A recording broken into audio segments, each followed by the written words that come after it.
This is Photographing the West podcast, the podcast for people who love to explore the western highways and byways while photographing the landscape and wildlife. And now here's your host, Kirby Flanagan. Hello and welcome to the Photographing the West podcast. I'm your host, Kirby Flanagan. This is episode number 37 and it's brought to you by Flanagan Photos. Today I'm both your host and guest speaker, and I'm coming to you directly from Grand Teton National Park, where I'm spending 10 days photographing the landscape and wildlife. This park is justifiably famous for its namesake mountains, which are some of the most beautiful in the lower 48 in my opinion. They have been photographed by Ansel Adams and millions of other photographers since. But there's more to the park than mountains. There's the Snake River that runs through it north to south at the base of the mountains, and there are multiple lakes, large and small. Some are well known, like Jackson Lake and Jenny Lake, and others are lesser known, like aptly named Two Ocean Lake, named for the fact that it drains both into the Atlantic and the Pacific Oceans. The Tetons are known for their landscape photography locations like Schwabacher's Landing, the Snake River Overlook, and the Mormon Barns. It's becoming increasingly well known for wildlife photo ops as well. So today I'll talk about both, as well as how to get here, where to stay, and best times of year to be here. First, let's talk a little bit about logistics. Like many national parks, Grand Teton National Park is in a remote location. There are no nearby interstate highways, thank goodness. The area is crowded enough as it is. Secondly, Jackson, the nearest town of any size, is small with slightly less than 10,000 full-time residents. That means that places to stay are limited, expensive, and booked up early. It also means that Jackson has become very touristy in the last few years with crowded streets, very limited parking, and hordes of people. The good part is that there are lots of galleries, a variety of good restaurants, and a variety of accommodations. But plan on spending big bucks for both food and accommodations, especially during the dreaded tourist season when most rooms start at $150 per night for nothing fancy. We're here in early May and Jackson is already crowded with few places to park and lines everywhere. So personally, my wife and I prefer to avoid the high prices and crowds by camping. Unfortunately, this option is also limited. There are campgrounds in and around Jackson at the south end of the park, and there are park campgrounds in the north end of the park, but nothing much in between.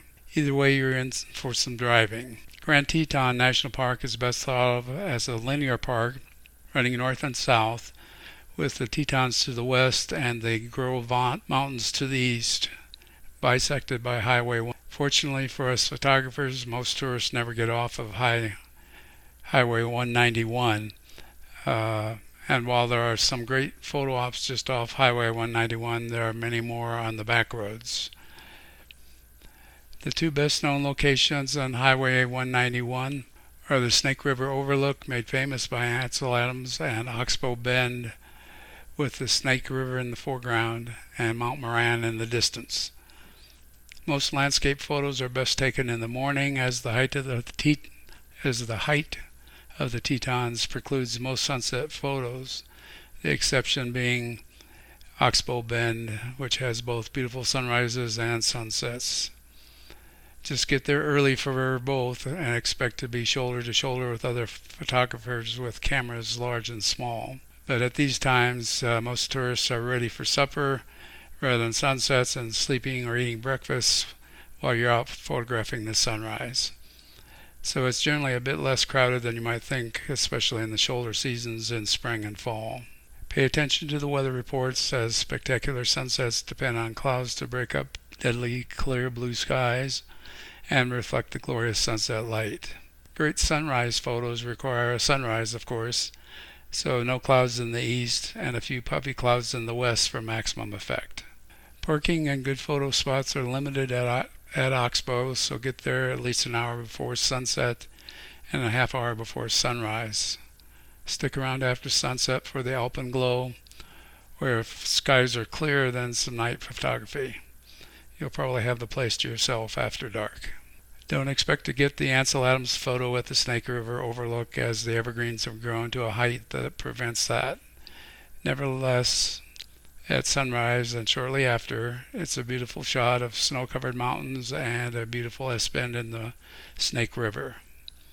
If you're there at sunrise, it'll be a high dynamic range shot, as the mountains will be brightly lit while the river will still be in shadow.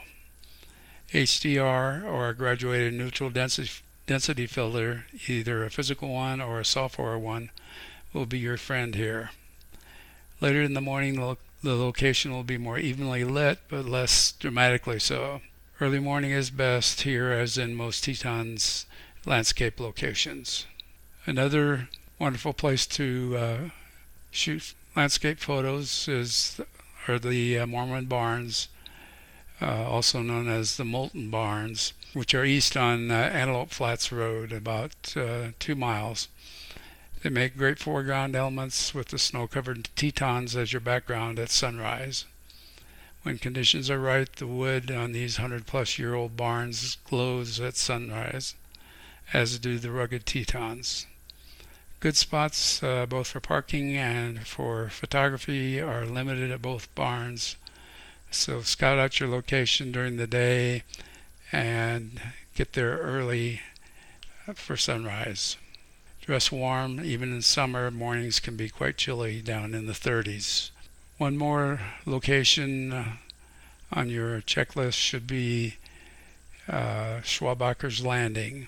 It's not a well-marked turnoff on Highway 191, and you'll be arriving in the dark, so scout it out in the daylight once again, especially if you've never been there before. Expect to be shoulder to shoulder with other photographers while you're waiting for sunrise, as again the prime spots are limited, as is the parking. The goal here is framing the Tetons and their reflections in the pond directly in front of you. Ideally, the water will be completely still, resulting in a mirror-like reflection, and the Tetons will be snow-covered. You'll have about a half hour to get the shot before the light gets hard and harsh. The turnoff for Schwabacher's Landing is 2 turns on your left past the Moose Junction turnoff. It's not very well marked, if at all. The first part of the highway or road is paved, but after that it's a gravel road with lots of potholes and ruts. So if you have a low clearance vehicle, consider going in another vehicle, as it's not one you want to take there. You don't need 4x4 vehicle, you just need something with a reasonable clearance. Once you get to the end of the road and park, you still have about a third of a mile to walk until you get to the pond or white spot in the river there, where you get the best reflections. If there's no wind and the water still, it is gorgeous and well worth the effort. Once you have all of these bucket list shots, try exploring the inner park road for equally beautiful shots with fewer people. Turn west at Moose Junction if you're coming from Jackson, or again west at Jackson Lake Junction if you're coming from the north. Explore the various pullouts for stunning close-ups of the Tetons in morning light, with little competition for parking or prime spots. Don't just do the tourist spot from the parking lot. Look around for foreground elements and leading lines to fill your frame. While you're on this back road, take the time to explore Jenny Lake at its north entrance and stop at the only large pullout on your right for beautiful views of Jenny Lake and the Teton peaks across the lake. If there's no wind, you could be in for a beautiful reflection of the mountains in the lake as well. Again, don't take the first spot that you see. Explore a little bit up and down the walkway to find a spot where the trees aren't blocking your view, or you're not getting extraneous limbs or branches in your photograph. Also, take the time to explore the pullouts at Jackson Lake.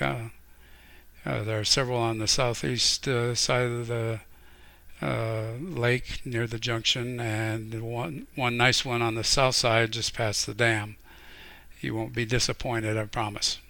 Changing gears, if you're a wildlife photographer in the Tetons, or someone who just enjoys seeing and photographing the wildlife, you face a different set of challenges entirely, particularly if you're looking for bears like Blondie or number 399. They've become quite famous, resulting in huge bear jams along Highway 191. So unless you're the one that starts the jam, your job is dealing with the crowds and the rangers controlling the crowds, and they're trying to keep everyone safe, including the bears and you. Bear jams occur even when the bears are so far from the highway that they will be dots in the frame, even with a 600mm lens and a crop sensor camera. So know the capabilities of your camera and lens combination, and don't waste your time fighting the crowds for a dot in the frame. Be patient and come back frequently. Do some research to see where these road bears, as the locals call them, generally hang out, and drive the highways and the back roads adjacent to the highway if the rangers haven't closed them. Once you know where they are generally located and have figured out their direction of movement, it's easy to come back and spot them from the road without a great deal of time or effort. It's partly luck, partly knowledge, and partly a lot of windshield time exploring the highways and byways for bears and other wildlife. Besides bears, there are elk to photograph, moose to photograph, bison to photograph. Well, you get the picture. The National Elk Refuge is just off Highway 191, a mile or so north of Jackson. Unless you arrive in winter or early spring, they will already have migrated north in the direction of Yellowstone. So look for them on the sagebrush flats in the central and more northern parts of the park between Moose Junction and Jackson Lake Junction. Moose like willow shoots and can be found anywhere in the park that supports willows, like rivers, ponds, and wetlands. Strangely enough, they are commonly found around the town of Moose, west of Moose Junction. As you drive west from Moose Junction, you'll come to a bridge over the Snake River. Moose tend to hang out in the willows below the bridge and also along Moose Wilson Road, which starts just past the visitor center parking lot. Again, it's not real well marked, so look for a brown sign at the corner of the parking lot. It's a narrow winding road that runs through some ideal moose habitat with wetlands and willows. There are very few pullouts, so you're faced with shooting from the road while not obstructing traffic. Be aware that moose, while looking slow, moving, and ungainly, can move quite fast in your direction if they're so inclined. So take care and keep a respectful distance, especially if they have calves with them. Also, be aware that Moose Wilson Highway runs a total of 8 miles from Moose to Wilson. The area where the moose hang out is in the first 3 or 4 miles, and after that it's a pretty drive, but not a lot to see or photograph. Other critters you might be looking for are catch as catch can. My best advice is to drive the back road, stay alert, and keep a camera and telephone lens handy with settings for the light already dialed in. That way, if a critter jumps up at you on the side of the road, then you're ready to go. If you have to fumble for your camera and controls, then you're going to lose the chance to photograph that particular one. Before I go, let's talk briefly about logistics and resources. Bozeman is the nearest large airport, but it's a 3 or 4 hour drive away from the Tetons. There is an airport in Jackson, but it's rather small and fares are likely to be high and flights infrequent. Plus you'll then need to rent a car. Thus, a lot of folks drive to and into the Tetons, often in conjunction with a visit to its neighbor Yellowstone to the north. As is true for any of the popular parks, you need to book ahead, frequently 6 months ahead, for campgrounds and or motels. You can hit the highlights of Grand Teton National Park in a day or two, but if you want to really experience the park, you need 5 to 7 days to photograph it in its best light at all the spots I've mentioned, and to have time to explore the back roads for wildlife.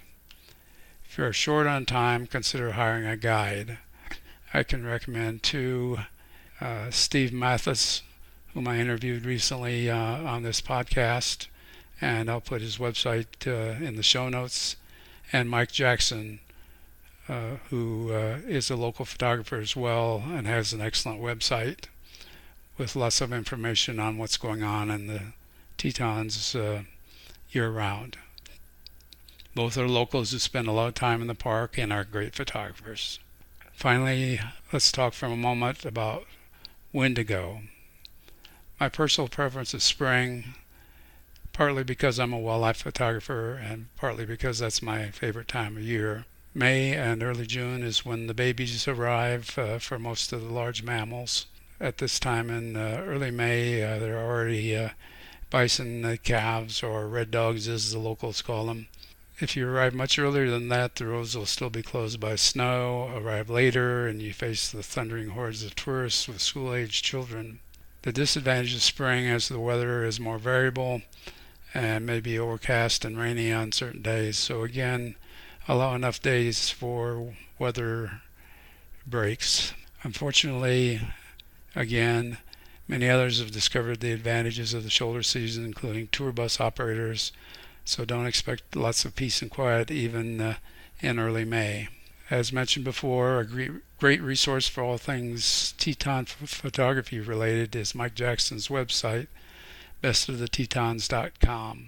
I'll put links to that website in the show notes, as I mentioned above. Once again, thanks for listening. The format of the podcast is not changing, and interviews with interesting photographers who do interesting work will be the norm, with only occasional programs like this with me solo. Check the show notes for details about Steve Mathis and Mike Jackson. Some of my Tetons photos will be there too. As always, these podcasts are published on the 15th and 30th of each month. They are available on the Flanagan Photos website, on iTunes, SoundCloud, and iHeartRadio as Photographing the West. Please subscribe and leave us a review. Bye for now. Thanks for listening to Photographing the West podcast. Please subscribe to the podcast in iTunes and leave us a review. Till next time, here's wishing you safe travels and good light.